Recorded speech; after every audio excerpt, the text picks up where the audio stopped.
Li Amedê bîst û yek cinsên kevokan hene ku gelek kes dildariyê kevokan e bi firîna wan, bi mezinkirin û kedîkirina wan rojên xwe derbas dikin.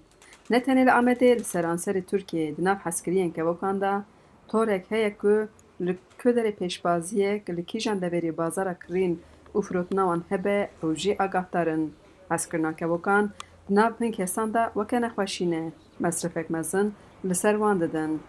Lê jiyana bajaran di nav apartmanan de ji bo hezkirin û xwedîkirina kevokan astengiyek mezin e. Jineke ji Stenbolê ku 17 salan zêdetir e kevok di nav jiyana wê de ciyek mezin digirin, hate li Amedê bicîbû û ji bo kevokan otelek ava kir. Binê pirek kiriye weka jîngeha kevokan.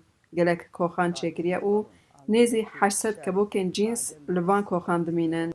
Xwediyê wan ên ku derfeta wan a xwedîkirina kevokan nîne teslîmê vê otelê dikin. Zuhal Erat beriya 8 mehan hatiye Amedê ji bo çêkirina otela kevokan. Lê bi hatina xwe biryar daye ku li vî bajarê bicî bibe. Ev baxçe ne tenê ji bo kevokan, ji bo gelek cînsên ajalan jî bûye jîngeh.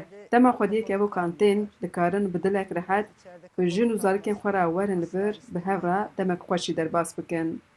Helbet hezkirina kevokan weka hobiya mêran tê naskirin. Kêm jin hene kevokan xwedî dikin. Zuhal destnîşan kir ku li Tirkiyeyê tenê jin ew e ku li nav bajaran dikeve nav kirîn û firotina kevokan, pêşbaziya kevokan. Eşimle tanıştık, evlendik.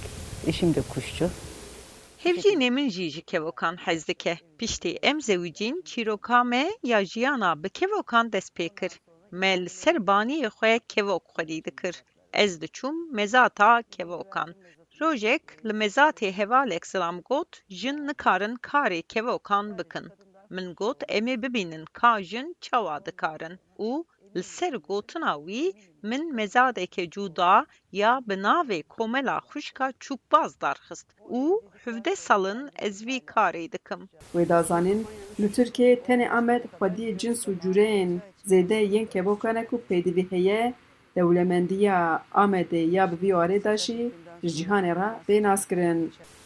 Buraya geldim işte, en son gelmemde İstanbul'a Dema ku salek berê ez ji Amedê vegeriyam Stenbolê lêgerîna min ya bo vekirina oteleke zêde bû. Rojek min li ser înternetê erseyek bo kirêyê dît. Lê ez jê hay nebûm ku ew li Diyarbekir bû. Min pirs kir û hinek fikirîm û min biryara xwe da. Bi lez û bez vegeriyam Amedê. Min cih dît, eciband û kirê kir. Haya hevjînê min ji kirê tune bû. Telefon kir û got ku tu kîngê vedigerî. Min got ez venagerim. Tevahiya alav û pêdiviyan kom bike û tu were. Yani hatina min ya Amedê bi tevahî di encama rasthatinekê de pêk hat.